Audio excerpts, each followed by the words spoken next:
You think justice ends in the courtroom? Think again.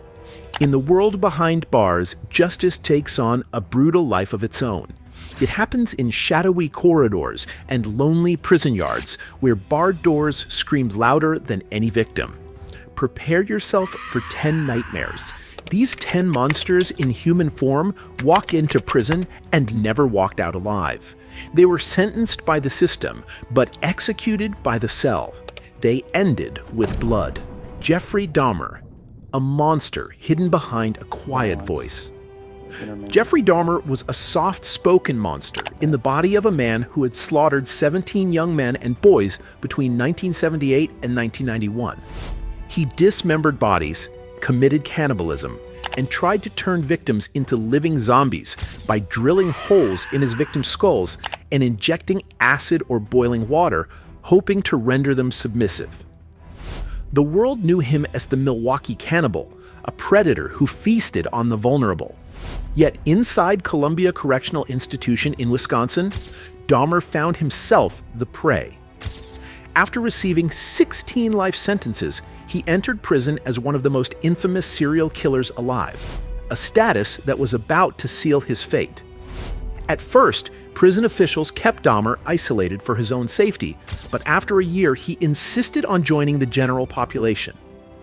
On the morning of November 28, 1994, Dahmer was assigned to clean the prison's gym bathrooms alongside 2 other inmates. One was a convicted killer named Christopher Scarver, a man disgusted by Dahmer's gruesome reputation and morbid jokes. The guards left the trio unattended for 20 minutes. It was 20 minutes too long. Scarver ripped a metal bar from exercise equipment and attacked Dahmer. His skull was crushed. He once said he should have been put to death. In the end, prison granted that wish. Leroy Martin, the Gaffney Strangler. Leroy Martin lived a double life. During the day, he was a husband, father of 3, and worked at a textile mill. But behind that normal-looking life was a man who enjoyed brutal killing. In the late 1960s, Martin terrified the town of Gaffney, South Carolina, as the Gaffney Strangler hunted and killed at least 4 victims, 2 women and 2 girls. He strangled, raped, and stabbed them, leaving their bodies like trash. In a bold move, Martin called a local newspaper editor twice, giving directions to where he had left the bodies, as if playing a sick game. But it didn't last. Martin was arrested in 1968 and sentenced to 4 life terms. He was sent to the state prison in Columbia, where it seemed he would spend the rest of his life behind gray walls. For 4 years, he stayed quiet. But prison doesn't forget. On May 31st, 1972, revenge found him. In the state prison, another inmate named Kenneth Rumsey decided Martin didn't deserve to live. He stabbed him over and over with a handmade knife. Martin died in a pool of blood. No final words, just prison justice. The hunter became the hunted. Donald Harvey, the Angel of Death. Donald Harvey was called the Angel of Death, but there was nothing angelic about what he did. He worked as a hospital orderly and secretly killed dozens of helpless patients in Kentucky and Ohio during the 1970s and 1980s. He claimed he was helping them by ending their pain, but the truth was darker. He liked having control over life and death. He used arsenic, cyanide, insulin, suffocation, anything he could find to murder at least 37 people, and bragged that the number was even higher. When he was finally caught, he avoided the death penalty by admitting to 37 murders and got several life sentences. In 1987, this so-called mercy killer was locked away in Ohio's toughest prison, surrounded by the same kind of killers he once felt better than. For years, Harvey lived in prison, known for the terrible things he had done. Maybe he thought his fame would keep him safe, but on March 28, 2017, another inmate quietly entered his cell, and Harvey was being badly beaten. He was found with a smashed skull and barely alive. 2 days later, he died. In the end, the man who once chose who lived and who died lost all control over his own end. Harvey was killed in silence, but his own death was loud, violent, and without mercy.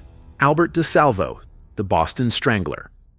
In the early 1960s, Boston lived in fear of a phantom killer who attacked women in their homes. That phantom was believed to be Albert DeSalvo, the man who confessed to being the Boston Strangler. His supposed killing spree left 13 women dead between 1962 and 1964. Though never convicted of those murders due to a lack of physical evidence, DeSalvo was imprisoned for multiple sexual assaults and robberies. He made himself infamous, wearing the Strangler name like a twisted badge. In 1967, he received a life sentence and was sent to Walpole State Prison, a violent place filled with men who hated rapists and woman killers. By 1973, 42-year-old DeSalvo was trying to withdraw his confession, possibly chasing freedom. But on November 25, 1973, someone stabbed him 16 times in the prison infirmary. He bled out on the floor. His killer was never found. The message was clear. Prison gave its own verdict. The man who once stalked women in the shadows died the same way, alone, ambushed and judged by the world behind bars. Donald Leroy Evans, the boastful butcher. Donald Leroy Evans was a drifter with blood on his hands and boastful lies on his tongue. He was convicted of just 3 murders that claimed to have killed up to 70 people across more than 20 states. He especially loved retelling his worst crime, the 1991 abduction, rape, and murder of a 10-year-old girl in Mississippi. For that, he was sentenced to death. Additional life sentences followed in Florida and at the federal level, ensuring he would spend years on death row. But his end came sooner, and not from the state. Inside Mississippi's Parchman Penitentiary, Evans became known as Prisoner 08919. He talked endlessly about his supposed killings, earning him the nickname the Boastful Butcher. In prison, child killers are hated, and Evans made himself an easy target. On January 5, 1999, while showering in the Supermax unit, another inmate named Jimmy Mack made his move. Armed with a homemade shiv, Mack stabbed him again and again. The tiles ran red. Evans died in minutes. Jimmy Mack later said he brought the execution date closer. The man who bragged about death met it not by a judge, but by the cold steel justice of another killer's blade. Roger Kibby, the I-5 Strangler.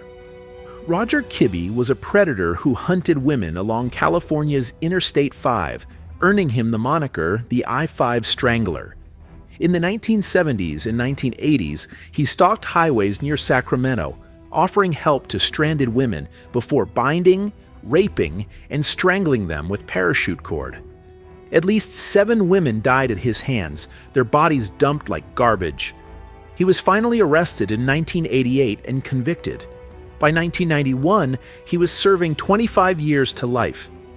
In 2009, he admitted to more killings, adding 6 life sentences. With no chance of release, Kibby faded into the daily grind of Mule Creek State Prison. At 81, Kibby made have believed time had softened the danger around him, but on February 28, 2021, he met a death that mirrored his own cruelty. His cellmate, Jason Budrow, a convicted murderer and self-proclaimed Satanist, waited for the right moment, then wrapped his hands around Kibby's throat and squeezed with cold, relentless force. Budrow strangled him until his face turned blue, his body limp. The I-5 Strangler was himself strangled to death, his final breath stolen by the same violence he once unleashed. Jose Antonio Rodriguez Vega, the predator of the elderly. Jose Antonio Rodriguez Vega was one of Spain's most hated serial killers, a man who preyed on grandmothers. Nicknamed Elma Viejas, the old lady killer, he raped and strangled 16 elderly widows in Cantabria during the late 1980s. Gaining their trust by offering repairs or help, He then attacked with cruel precision. At his 1991 trial, Rodriguez Vega was sentenced to 440 years. He was locked away with no hope of freedom. In 2002, officials moved him into the general population, a decision many saw as a death sentence. Within 24 hours, his fate was sealed. 2 inmates, Enrique Derbaje and Daniel Rodriguez Obellero, were struck with knives in broad daylight. They stabbed Vega 113 times in the chest, neck, face, and torso, leaving him a mutilated heap on the prison floor. The old lady killer's screams were briefly drowned by blood. When guards arrived, it was over. 16 victims never saw justice, but their killer died, hated, butchered, and alone. A verdict written in blood 113 times over. Richard Loeb, the gentleman butcher. Richard Loeb's name will forever be tied to one of the most chilling crimes of the early 20th century. In 1924, he and his friend Nathan Leopold murdered 14-year-old Bobby Franks in a twisted attempt to commit the perfect crime. Both were brilliant University of Chicago students from wealthy families. Thanks to Clarence Darrow's defense, they avoided execution and received life plus 99 years. At Stateville Prison, Loeb quickly learned that wealth and brains meant nothing behind bars. He was just 30 years old, young, thin, and used to comfort. He taught classes and filled his cell with books, but whispers about his sexuality and his rich background made him a target. On January 28, 1936, Loeb was attacked in the shower by inmate James Day. Using a hidden razor, Day slashed him 50 times, nearly cutting his throat all the way through. Loeb died naked on the floor, covered in blood. Once the pride of a millionaire family, it was now just a butchered corpse on a prison floor. Day said it was self-defense and wasn't charged. One newspaper wrote, "Loeb, despite being so smart, died in a very unwise way." In the end, smarts and money couldn't save him from prison justice. Thorne Christensen, the Danish-American butcher. Thorne Christensen was a predator hiding in plain sight in sunny Isla Vista, California. In 1976 and 1977, he hunted female hitchhikers, shot them in the head with a .22 pistol, and sexually abused their corpses.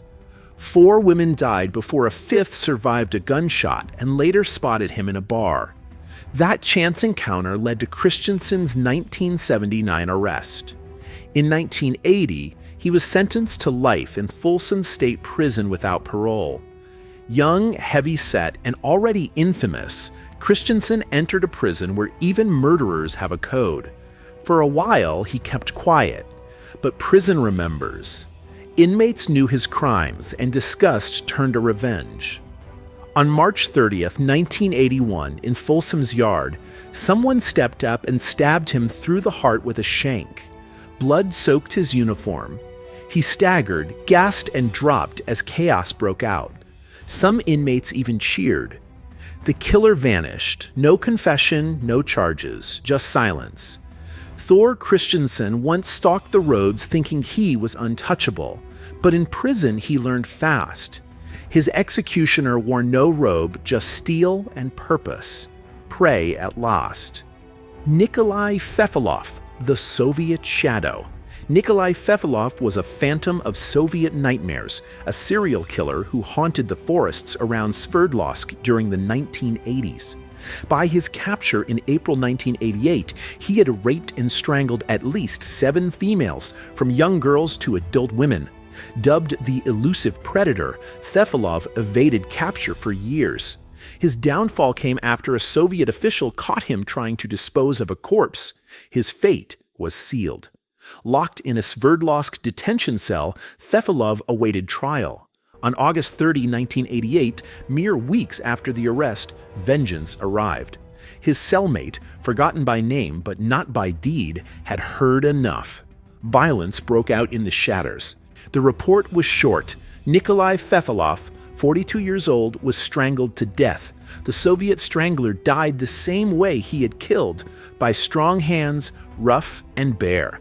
His eyes were wide. His face was blue. No one saw it happen. No one cried for him. There were no answers, just a quiet, cold ending in the dark. 10 men, 10 verdicts, 10 deaths. Was that justice, or was it just murder? Is it okay to feel a grim satisfaction when killers like these meet a bloody end? If you want more real cases told in this cold, unflinching style, subscribe to this channel, because this is just the beginning.